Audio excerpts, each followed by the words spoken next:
Greetings, welcome as we wrap up our series of weekly devotionals. We're offering some thoughts for prayer, reflection, meditation on some verses in Psalm 50, which speaks of God's judgment, God's justice.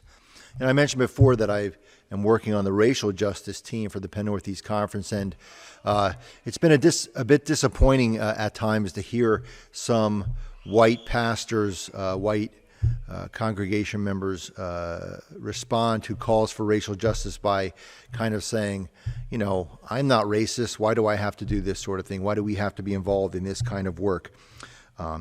It sort of reminds me of the same response of white pastors in the Reverend Dr. Martin Luther King Jr.'s letter from a Birmingham jail, in which those white Southern pastors kind of urged King to just keep the peace, not ruffle any feathers, keep things the way they are. Let's just maintain the status quo. Of course, because for them, the status quo was quite nice, thank you very much. But for those who were not experiencing justice, in fact, a change was needed.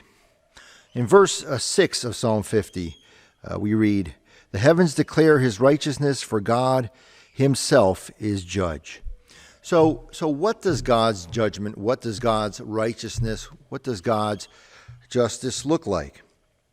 Well, if we look through the scriptures, we get a pretty clear indication.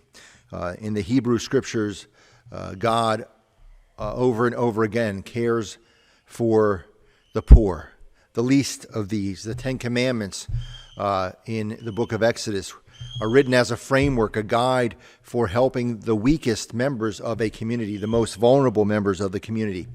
In the New Testament, the Gospel of Luke, Mary's song, the Magnificat, speaks of turning the established order upside down, that those at the bottom will be raised up and those privileged few at the top will be humbled.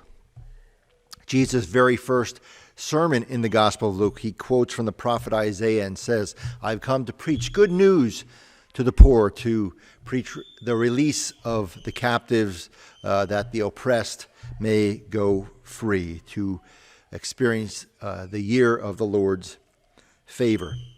So throughout scriptures, it's pretty clear what God's judgment, God's justice looks like. And for those of us who experience quite a bit of privilege in our own lives, we have to ask ourselves, does this sound like good news or not?